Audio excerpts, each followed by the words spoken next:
Welcome everyone.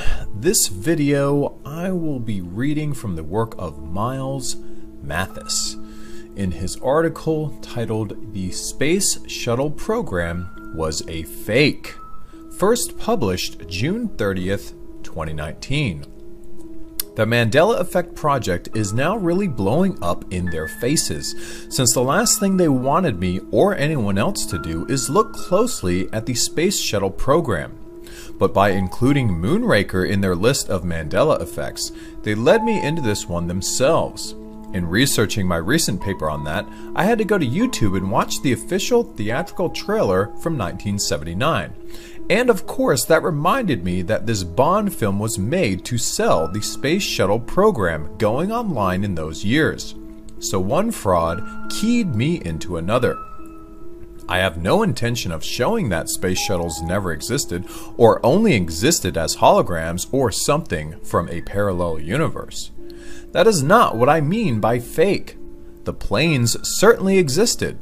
I saw one being carted around on a 747 in Texas back in the 1980s. What I mean is that the planes were another massive fraud upon the taxpayers, doing nothing taxpayers wished to see done, little or nothing that needed to be done, and few or none of the things we are told they did. They were supposed to help launch various satellites, but we now launch satellites quite easily without them, and much more cheaply.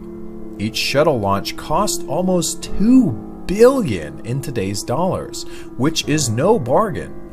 Over $200 billion was spent on the program over 3 decades, and what do we have to show for it?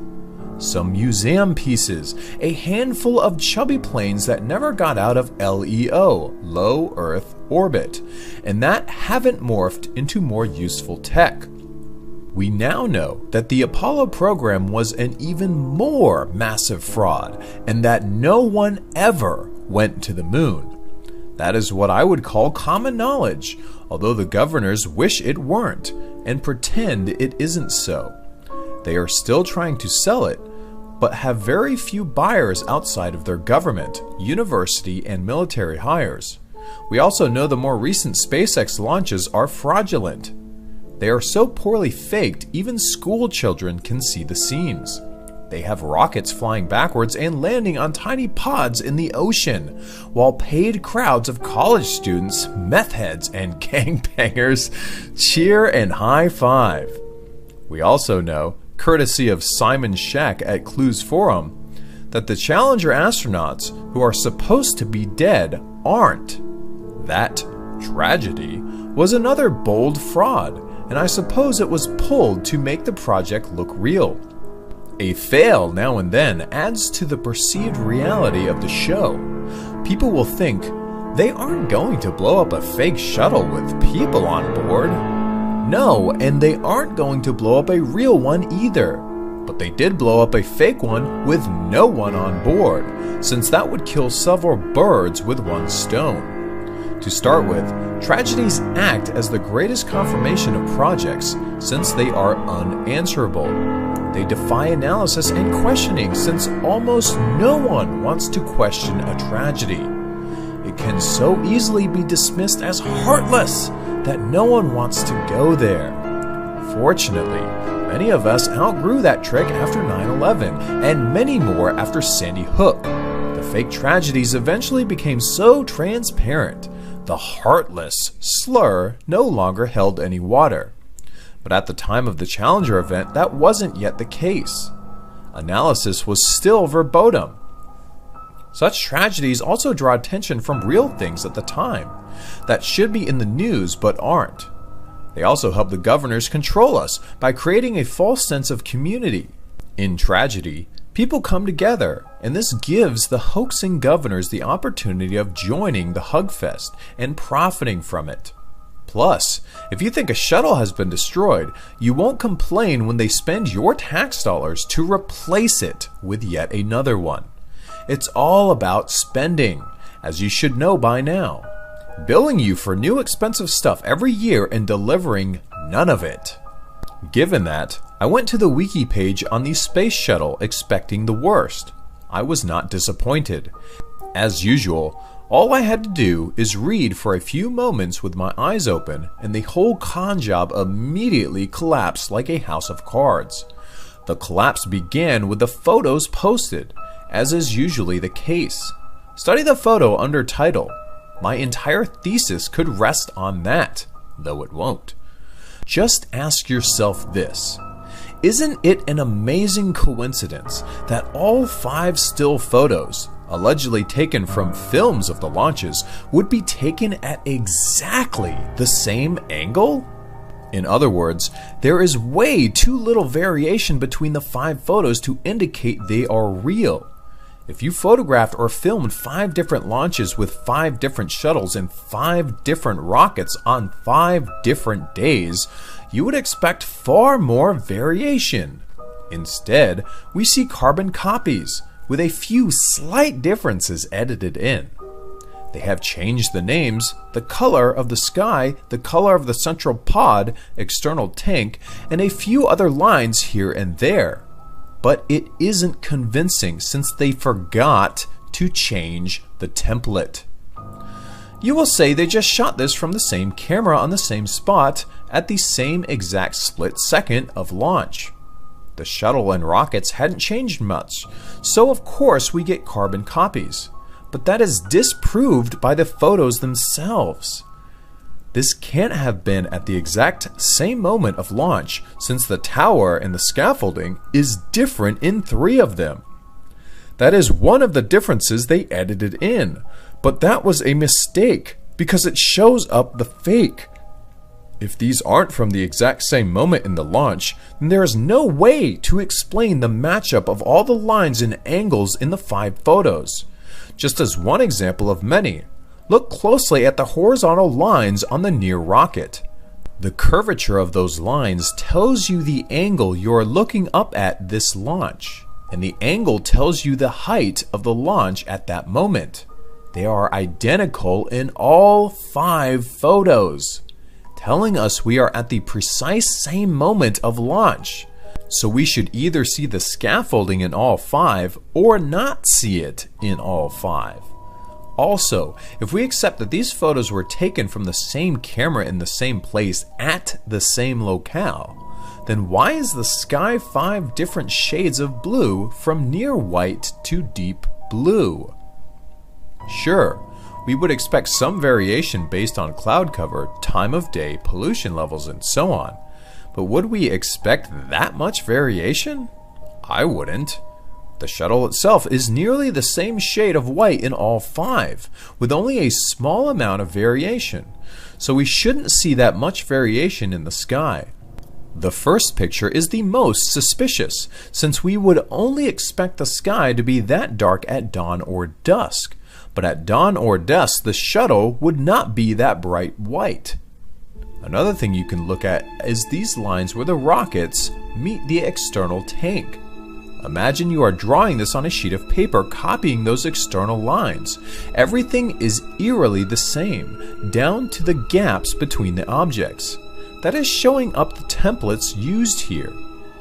You can also go to Wikipedia and study the largest copies of this. Notice how crisp the line is between the rockets and the sky.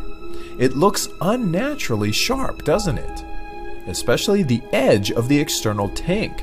It looks like you could cut yourself on it. But since it is curved all around, it shouldn't look like that.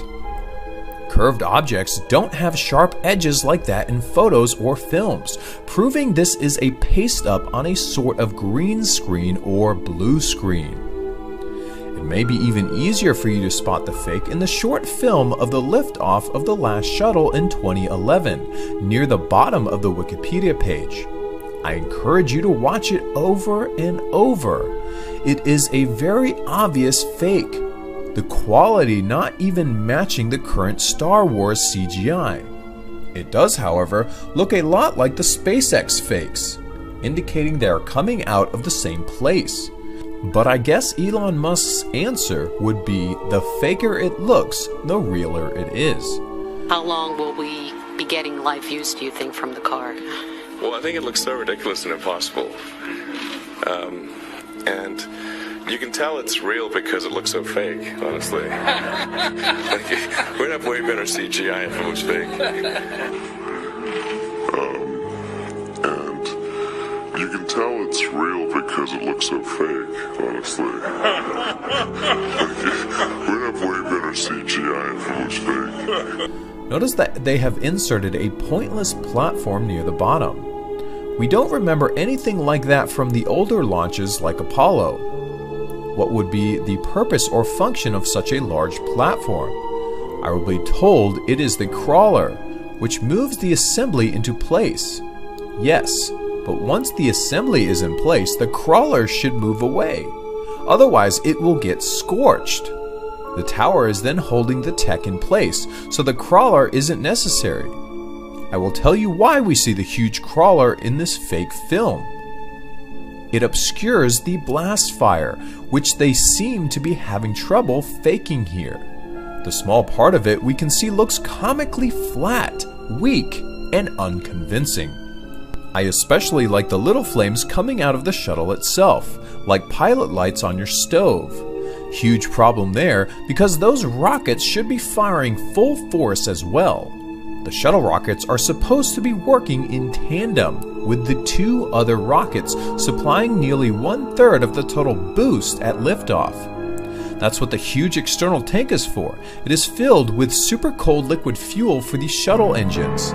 That is admitted on the Wikipedia page itself. Someone forgot to tell the guys faking this film that, I guess. It's funny, because this fake film isn't even as convincing as the old Apollo fake films. In those we see a lot more creativity and panache.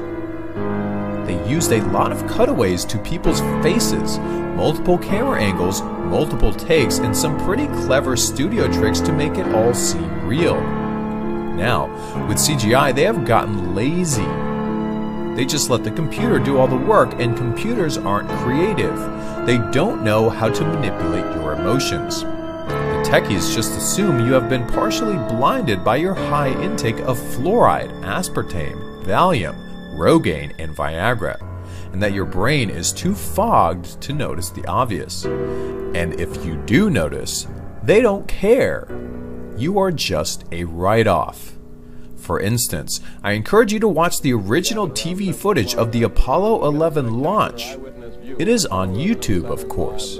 Notice that they start by filming from across a lake about a half a mile away, where you can barely see anything. This despite the fact that we find out later from watching promotional film of the launch that they allegedly had cameras all over the tower and even down in the well under the blasts. We even get an overhead view, and I can't figure out how that was shot. We see the top arm letting go of the rocket, so where is the camera perched? You would have to have a helicopter up there zooming in, but there was no copter there. Plus, the two films contradict one another. In the promotional film, we see many arms letting go of the rocket, but in the official film aired on TV, we don't see any arms letting go.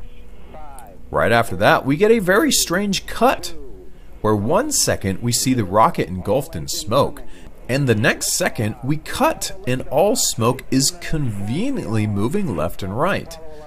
Ask yourself how that can be. The rocket and nozzles are circular, so how can they be pushing all smoke in two directions only? Besides, at t=0, the rocket is directly in front of the tower and we see a huge cloud moving towards us and a slightly smaller one moving to our right. But at t=+1, we switch to a second camera 90 degrees away and the tower is now to our left and to the left of the rocket. Somehow the big cloud in that direction has completely dissipated in under 1 second. Our view is unobstructed, but let us return to the shuttle. This is also a problem. That's again from the Wikipedia page, tagged as Discovery's launch STS-120. Note again the ridiculously sharp lines on the external tank where it meets the sky. But this photo has the same angles as the photos under title. Let's crop and compare. Looks like the same template again with a different lighting effect chosen. And again, same angle, to within 1/10 of a degree, but the scaffolding doesn't match. You will say we are a split second later in the first image, but what happened to the taller part of the tower in the second image? Also, we again have the problems of the shuttle's own rockets, which don't appear to be applying 30% of the boost in either image. The cones below the SRBs are solid flame, while the cones beneath the shuttle's nozzles are transparent and don't appear to be fully functioning. Look closely at the shuttle engine nearest you, forward and to your left. It doesn't even look to be running. I will be told the shuttle's engines don't turn on full blast until later, but that makes no sense. The most boost is required right at liftoff, so everything should be maxed out here. And here's Columbia launching STS-1. Well, what do you know? Same template once again, although that is 120 launches in 28 years earlier. Not once in 28 years did that camera get a picture of a launch at a different angle.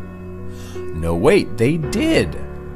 Except that we still have a problem. The shuttle's engines are once again off for liftoff. And again, it looks fake due to the direction of the plumes in only two directions. Why is no smoke moving to your right or directly toward you? The crawler is just as open in those directions. Obviously because they need the forward area to be clear for the fake picture. Otherwise, you couldn't see anything. I'm sure someone will write in and tell me the shuttle's engines aren't used at liftoff. But that isn't what the Wikipedia page for the RS-25 engine tells us. It tells us the engine provides 418,000 pounds of thrust at liftoff. It would be hard to do that in the off position. I will then be told that the shuttle engines don't produce big flames like the other rockets. They produce little Mac diamonds, which can be seen in the photos. That sounds good, except that it conflicts with what we are told of the Apollo's Saturn V, which, like the RS-25, is a liquid propellant cryogenic rocket engine. The Saturn V, Ariane 5, and RS-25 engines all look quite similar and are based on the same concept, using the same cold liquid fuels like LEH-2 and LOX. So in addition to what I am showing you here, it is difficult to understand why new contracts were placed to develop the RS-25 back in 1971. It looks to me like the taxpayers paid twice to develop the same engine. Rocketdyne was the payee in both instances. Very quick aside on this. If anyone watching this video is familiar with Joe Rogan, which I'm sure many people are, Joe Rogan used to be a huge advocate for the conspiracy that the moon landings were faked. That was his shtick for a very long time until his podcast got very popular.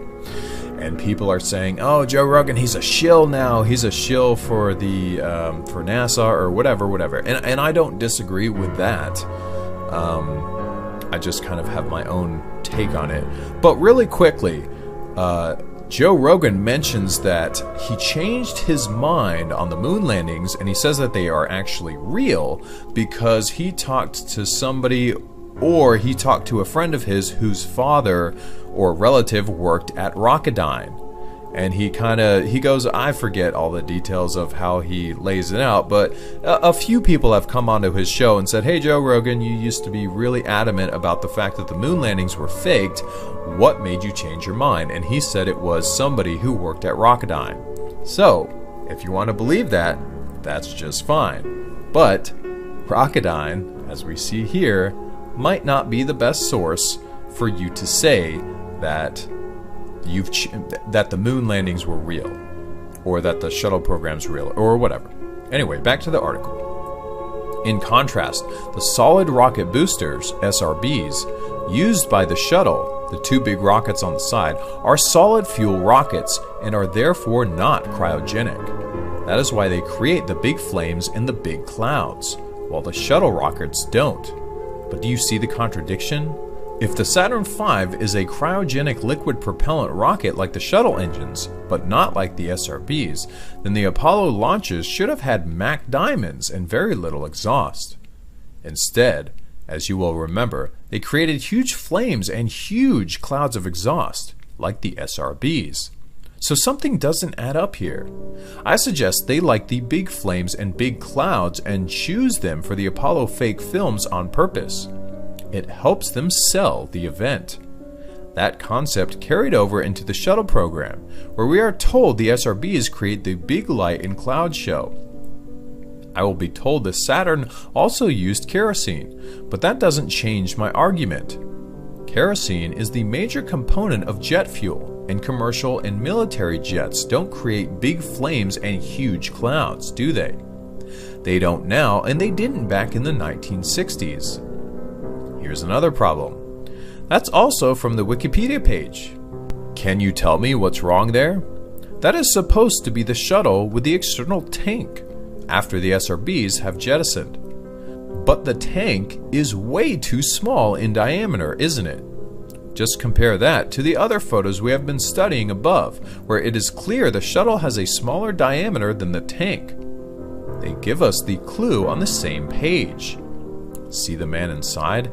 That tells you the scale of that tank. They forget to match the two pictures, didn't they? They always forget to hire a continuity editor. I'm trying to figure out how the fuel moves from the tank to the shuttle. It looks to me like the only holes are at the bottom of the tank, but we see no hoses or other connections. If there is another connection, what are the holes at the bottom for? And this reminds us to ask this question. If the tank is supplying the shuttle with fuel, what does the shuttle do once it separates from this tank? What fuel does it run on? We are told the shuttle then relies on an orbital maneuvering system, which doesn't use the main engines. It then uses those smaller nozzles fed by fuel in small tanks nearby in pods. They supposedly carried 38,000 pounds of fuel. Since they admit that only allowed 15 hours of burn time, none of this adds up.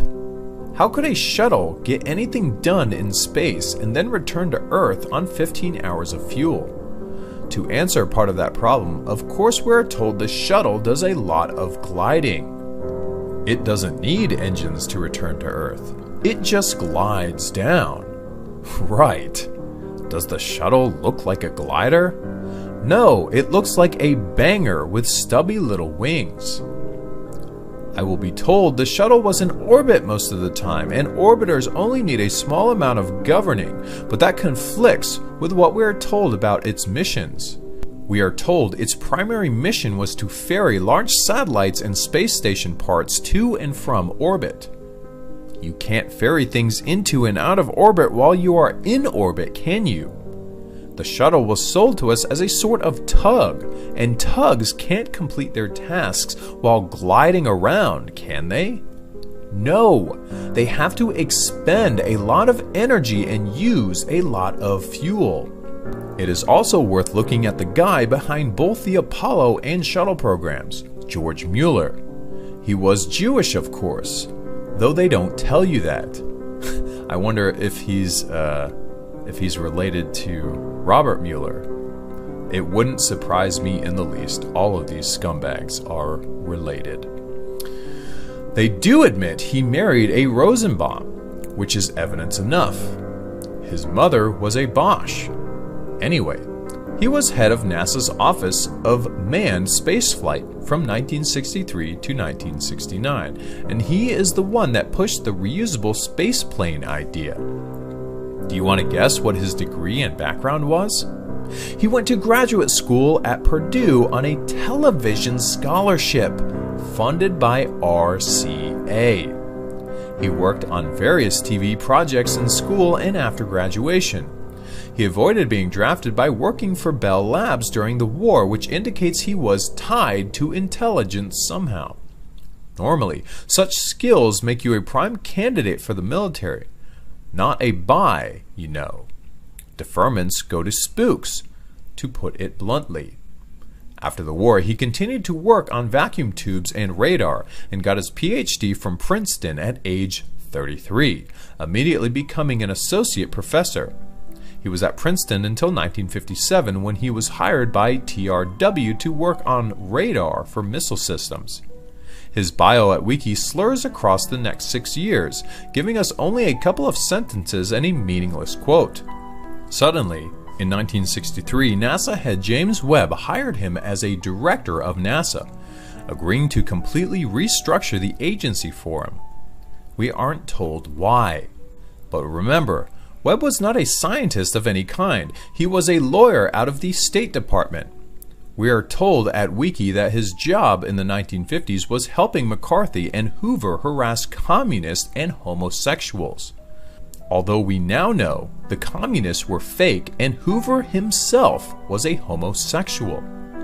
Webb was also instrumental in pushing the fake Cold War and the demonizing of the Soviet Union for political hate. He sought to increase the propaganda role in the Cold War. That's telling, since he did the same thing at NASA, which has been a bullhorn of propaganda and political hate ever since. In the late 50s, Webb left government and worked for Kerr-McGee, also pushing propaganda there. It needed Webb's expertise, since Kerr-McGee was not only an oil company at the time, it was also a uranium miner, having bought the Navajo Uranium Mining Company in 1952. In the late 50s, they opened up uranium mines in Grants, New Mexico, and Ambrosia Lake, which caused large environmental degradation. Wiki skips over this, of course, simply stating cleanups were attempted in 1966, 1972, 1979 through 1982, and the 1990s. Note the word attempted. Anyway, I think you are getting a pretty good picture of who this James Webb was. So we may assume his NASA protege Mueller was the same sort of man.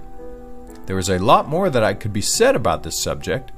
The stories we are told don't make any sense and contradict themselves in 1,000 places, and the historical photographic record is a shambles, as it always is. But to see the problems, one has to study the given history closely, and very few people have done that on this subject or any other. History is the realm of mainstream historians, and science is the realm of mainstream scientists, and both are controlled from above. So they aren't going to point out any anomalies to you.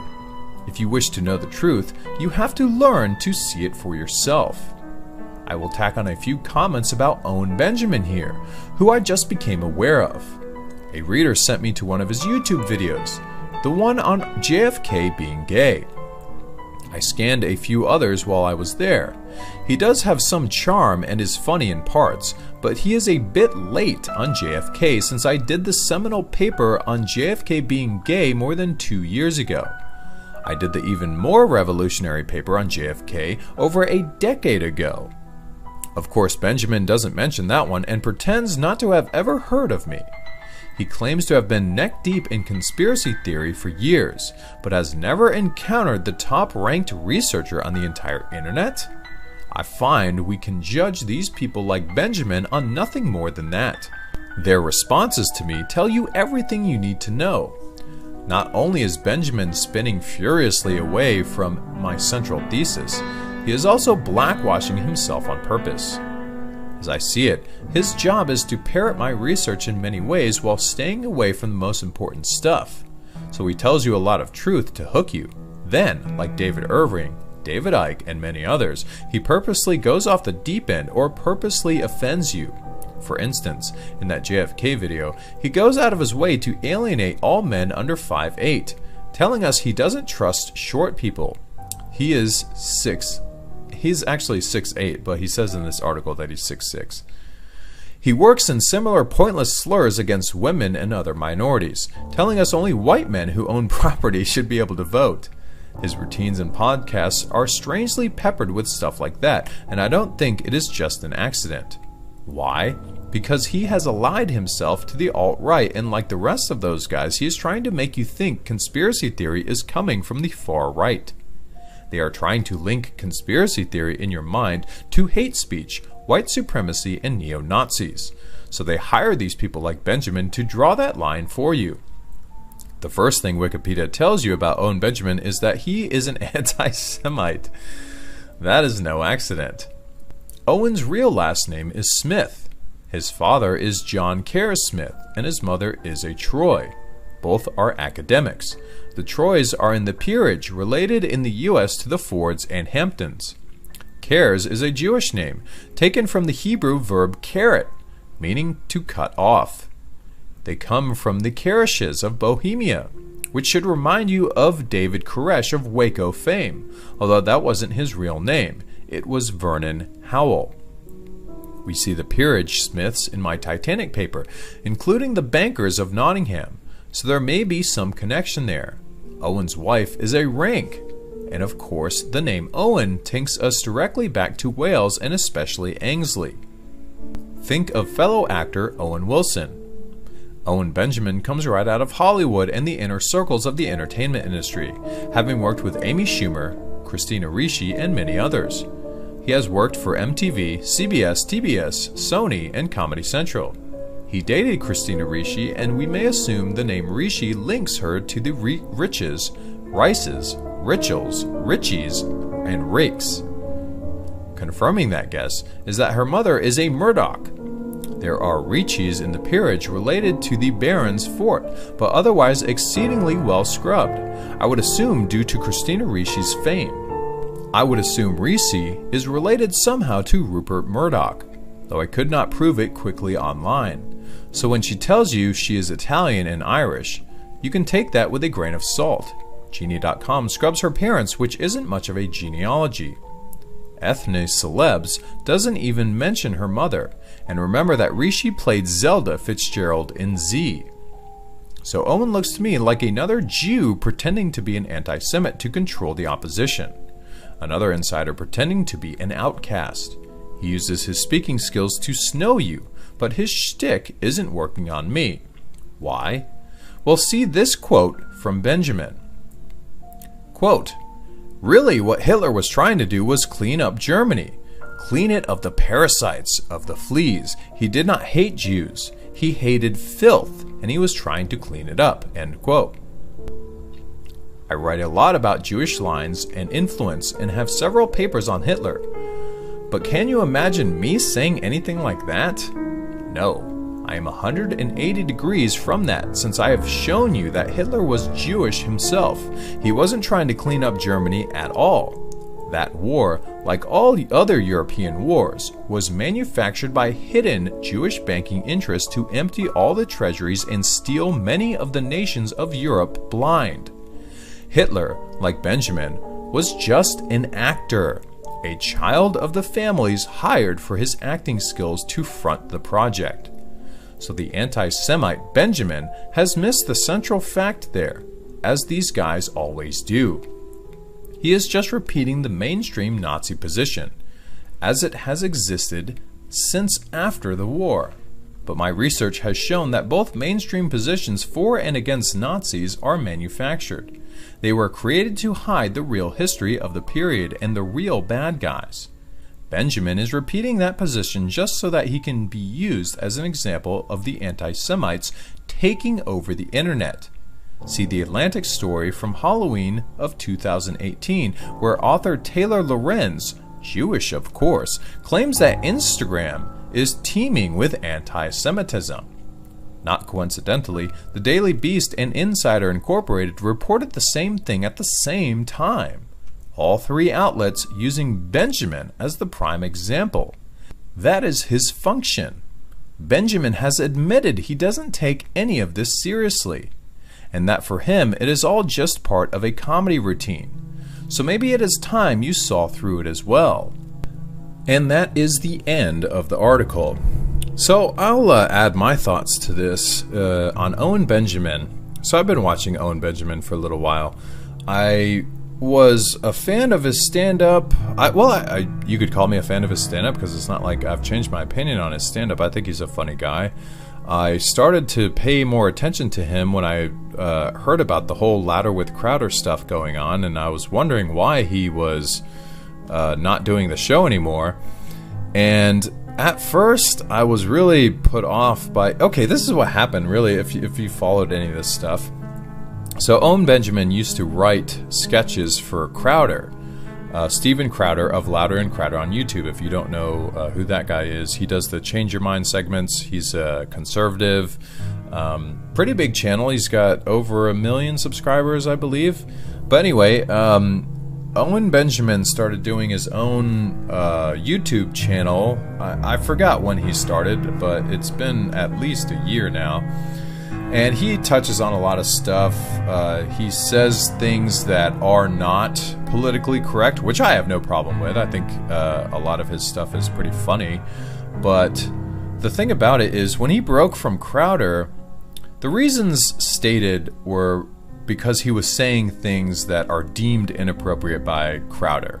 And Crowder doesn't want to associate himself with Owen Benjamin anymore because of the fact that Owen Benjamin is making fun of Jews and doing all this stuff. And again, let me state that I don't care. I don't care what any of these guys say. I'm just talking about the story itself. Okay, so this is what the story is. That Owen Benjamin is being a little bit too radical for Louder with Crowder, or he's telling too much truth. However you want to look at it, whatever. So this is what Owen Benjamin is saying. He's saying that Crowder did not call him. Okay, so what happened was Crowder took a break for like a month or two. It was more than a week that Crowder was gone from his channel, and he just wanted to take a break from everything. But when he came back, he didn't call Owen Benjamin to write jokes for him. Or that's what Owen said. Well, he didn't contact Owen. And then when his show came back online, Owen was surprised that that Crowder did not say, "Hey man, we're starting back up next week. I need some jokes." Whatever. This is what Owen says, okay? And then and apparently this isn't disputed. So I'm not saying that Crowder actually did call him and then Owen's lying about it, or there's any subterfuge going on here. This is just what happened.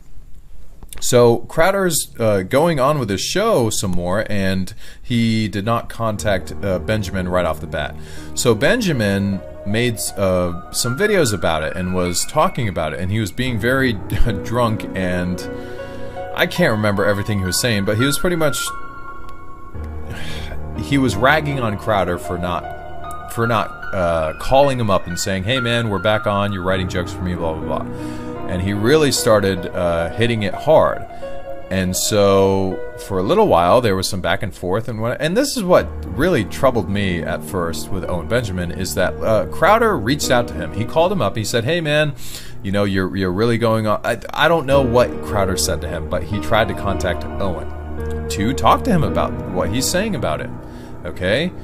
And Owen admits that he ignored the phone call. And Crowder said, "Hey, I tried calling, he wouldn't answer." And what Owen says in his defense is that he was too emotional and didn't want to talk to him. Now, this is a huge red flag for me, because when you had a good relationship with this guy, you worked with him closely, you guys were having fun on the show. I've seen their sketches together. They're pretty funny. The Eminem sketch that they did was very entertaining. It was funny. I thought it was good. Owen Benjamin was obviously having a good time on the show, and it didn't seem that Owen was giving him the courtesy of at least having a conversation. Hey man, like you're going to rag on the guy for what you believe him to have slighted you, but you're not going to give him the opportunity to talk to you about it by not answering your phone. That seems a bit shady to me.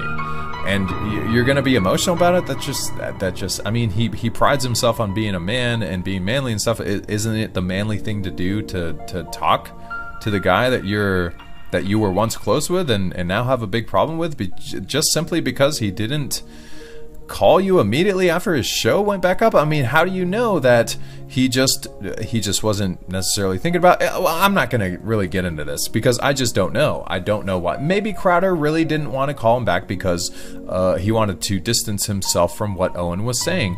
And you know what? That's his right to do. Now, Owen is really upset, and Owen is now ripping into Crowder like nobody's business. And I don't necessarily disagree with everything Owen Benjamin is saying about Crowder, because Crowder is now working with The Blaze and with who's that fat asshole over at The Blaze that is such a piece of shit, Glenn Beck. God, I cannot believe that there are still people who listen to these.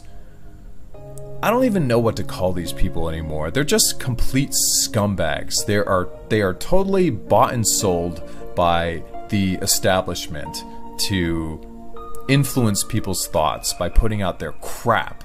But anyway, hey, that's my opinion. Okay, so don't let that affect what's going on here. So if Crowder wants to work with that guy, hey, you know what? That's his freedom to do.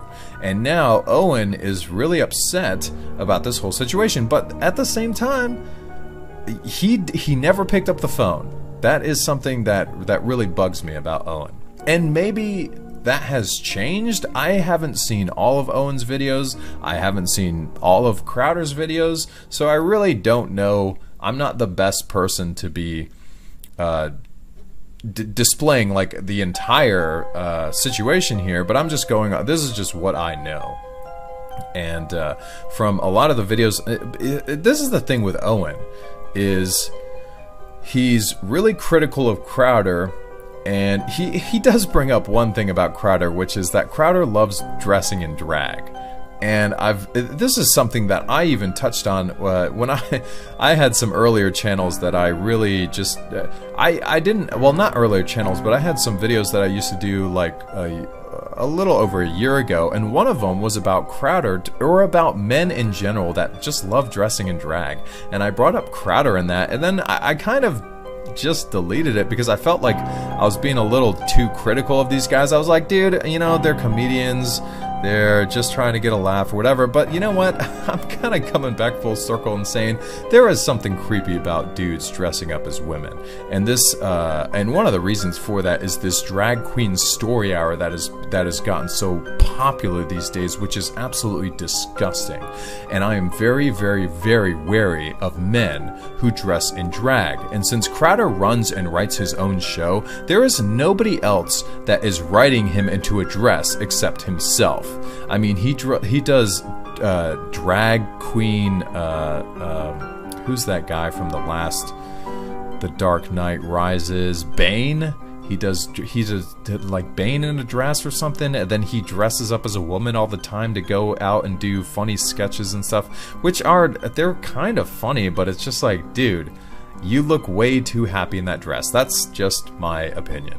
But anyway, Owen's ragging on him really, really hard, and then he's going after a lot of other people. He's going after Ben Shapiro for being a Jew and being short and being a shill for Israel and being a Zionist, which in my opinion are some legitimate criticisms when you're saying, hey man, like Ben Shapiro has openly said that he's a Zionist, and if Owen or if Ben Shapiro is, I mean, everybody might have their own definition of what a Zionist is, but my definition of a Zionist is that you are loyal to Israel over everybody, and that you want the interests of Israel over everybody else in the entire world. And if you actually look into Zionism, it's a lot like Nazism. It is well, not Nazism like the system of government. It's more like the attitude of being a superior race. If you are a Zionist, then you are for the promotion of Jews, period. So that is alarming to me, but the fact that Shapiro says it publicly, I think, okay, the guy's saying it publicly. I don't fault him for that. I'm glad that he's saying it publicly so that I know where his loyalties lie. That doesn't mean that I like it, but I'm not gonna run around saying that Ben Shapiro is a short piece of crap because he's a Zionist. I'm just saying, hey, you know, If you're a fan of Ben Shapiro, do you know that he's a Zionist? I will just point out the facts. I don't need to insult the guy. And when I see Owen Benjamin going so radically into his insults, like he's insulting Stefan Molyneux and saying that he's a bald-headed fuck or whatever. You might not want to quote me on that, but he has said some very harsh things about Stefan Molyneux. Now, this is just my opinion. I watched some of Stefan Molyneux. I've always liked Stefan Molyneux, and I do not agree with everything Stefan Molyneux has to say, but I very much respect his way of delivery, because he just presents facts. He tries to give you as a full picture of whatever he's talking about. He references his facts on the screen. I really appreciate his whole channel because it's all about truth and facts and evidence. But there are some things that like Stefan Molyneux, he's an atheist and he holds some other views that I disagree with. But I would never go out there and insult Stefan Molyneux. So those are like ad hominem attacks. This is what really kind of just more red flags about Owen Benjamin. But he's also it's so hard to decipher what's going on here, because the guy, this is why I don't know. I really don't know about Owen Benjamin, because to me, he could be just like he's honestly out there doing what he's doing, honestly, or he could be like an Alex Jones 2.0. And I don't know if anybody's ever seen Odd Reality. Is it Odd TV or Odd Reality? I can't remember exactly the name of the YouTube channel. I'll put it on the screen when I find it. But he's got a documentary on Alex Jones being Bill Hicks. And I totally believe that's a possibility. There are simply too many coincidences with Alex Jones and Bill Hicks. Bill Hicks used to joke about selling people supplements and all of the things that Alex Jones sells on his site. Bill Hicks was very political when he was making his jokes, and he was a truther in his own right, but he was a truther that was very bitter about the fact that people were very asleep, and the fact that the government corruption and deceptions were so in your face and people still were not aware of the truth. So his comedy kind of turned into a very vicious attack on how stupid people are that they're buying the government's nonsense. So what the story here is that Bill Hicks turned into Alex Jones as a psychological operation to make truthers look like fools, because that's exactly what Alex Jones does. Most of what Alex Jones does is the truth, but he presents the truth in a very wild and wacky way. That's why you always see him screaming. That's why you always see him throwing fits on camera. That's why you see memes about him. That's why you see all this stuff, because it is meant to be like that. He is meant to tell the truth, but he is meant to do it in a ridiculous way so that most rational people, or most people that are in the middle, will not listen to his broadcast because it's too much for them. They don't want to see a guy that's literally going out there with a tinfoil hat on. I mean, this guy is what they. It's funny because it's how the elite or the intelligence agencies would want to portray a truther. A wild man who's out there screaming and yelling about it. Not somebody like, who's the legend? Bill, what's his name? Hold on. Let me think. I'm gonna get his name. Bill Cooper, William Cooper. This guy was in the 90s. He was a legend. He still is a legend. If you don't know who William Cooper is, you need to check him out. That's the real Alex Jones. Alex Jones was meant to replace him and make him look ridiculous. But let's swing this back into Owen Benjamin. So it's possible, I don't know if this is the reality, but it's very possible that they wanted to push something even more extreme than Alex Jones, because what Owen Benjamin is doing is he's getting out there and he's being very insulting to a lot of people. He's insulting people that are shorter than him because he's 6'8", but he's also a comedian. So whenever you say, hey man, like, are you really going to insult everybody that's shorter than you? He's just going to say, no man, I'm a comedian, I'm joking. Well, how do I know when you're serious? He's trying to talk about a lot of serious topics, but he's also a comedian. And you know what's funny is he always talks about wizardry and how the Jews are manipulating people with their words, and I don't disagree with that. I know that the Jews control the media. I know that the Jews control a lot of things, and we could talk for hours about the influence of Jews in society. But what Owen Benjamin is doing is he's being very offensive about criticizing people, not only the Jews, but pretty much anybody that disagrees with him or criticizes him. He doesn't attack them in an intellectual way. He attacks them in a very childish way. He calls them stupid. He says Ben Shapiro is a short moron with a tiny penis. He makes fun of Stefan Molyneux for being bald because Stefan Molyneux has different opinions than he does. And he has apologized recently about making fun of Stefan Molyneux.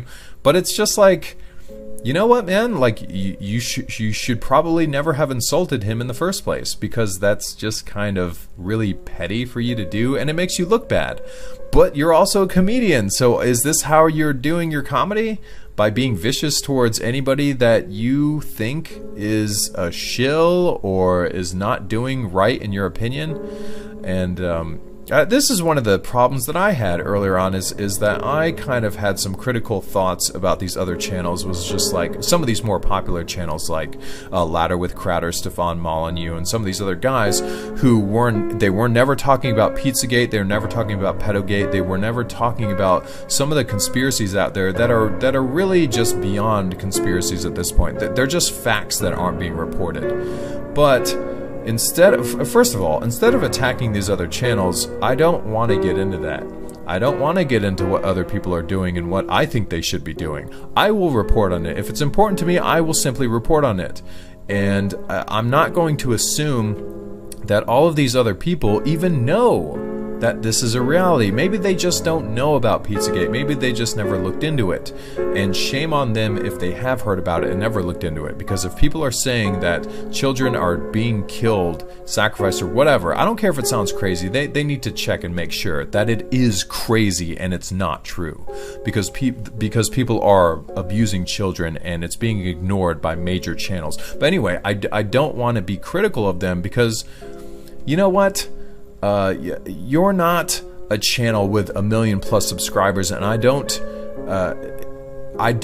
know what type of time-consuming things that they're doing to keep their channel going, or what information that they're focused on to keep their channel going. I don't know if they've ever been exposed or even looked into this stuff.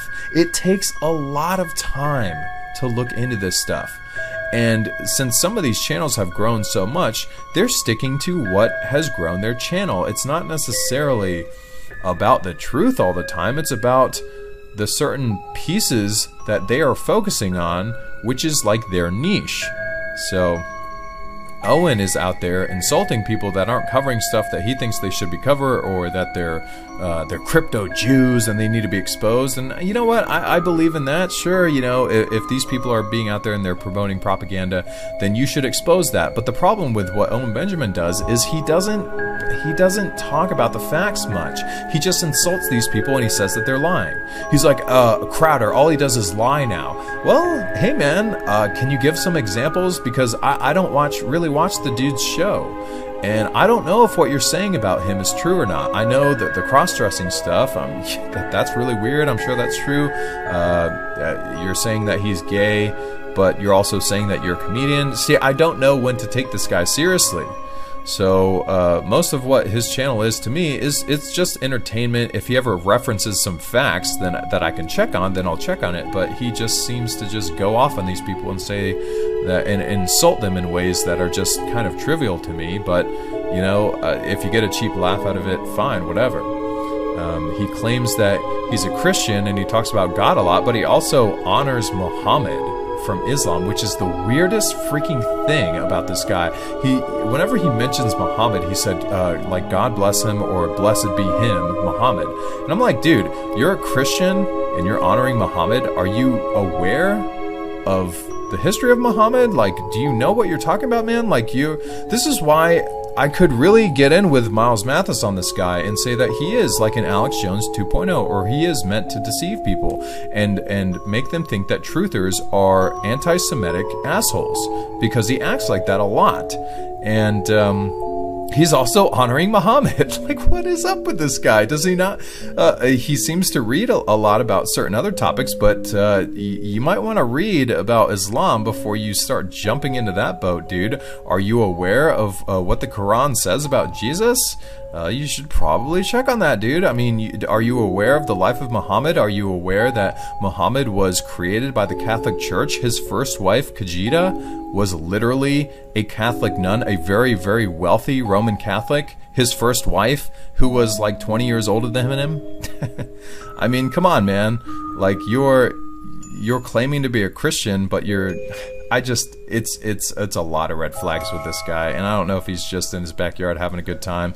And I mean, he's promoting his family, he's promoting family values sometimes when he's not insulting other people and whatever. Whenever I see somebody out there that is not giving rational arguments, like, hey, Steven Crowder, he's a liar, and here are the things that he lied about. Number one, this, here's the video clip of him lying about it. Number two, this, here's the video clip of him lying about it. No, he just shows video clips of sketches that he did with Crowder, and some of the stuff is gay, and he says he's gay or whatever, and he made a case in one of his videos of Crowder being gay, and I kind of agree with a lot of the stuff that he brought up.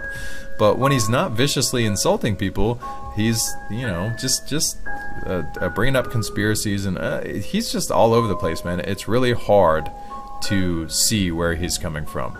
But could he be controlled opposition? Could he be like a straw man, or not a straw man, but could he be somebody that's being promoted as this anti-Semite, as some type of controlled opposition? I really have no way of knowing. I saw his last stream where he was just insulting people and being very offended at just stuff that is silly to me, in my opinion, but apparently not to him. So I don't think I'll be watching too much more of his stuff, just because he's just, I don't know. I usually watch people for a little while, and then I'm on to the next thing, because there's so much truth out there, and there's so many people that are trying to get a good message out, that I want to focus on the information. I don't want to really get caught up in internet drama, people pointing the finger at other people and calling them names and stuff like that. And I don't care if it's comedic purposes or whatever. If you're out there calling names and you're not backing up your arguments with as many facts as you can, then I'm just gonna have to tune out.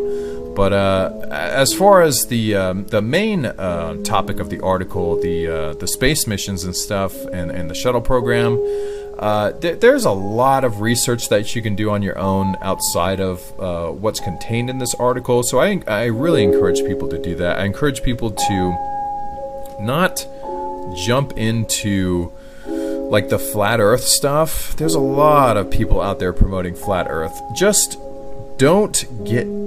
I wouldn't suggest that people just jump into flat earth. What I suggest is that you watch some of their documentaries and you simply pull out of the documentary the facts that they're bringing up.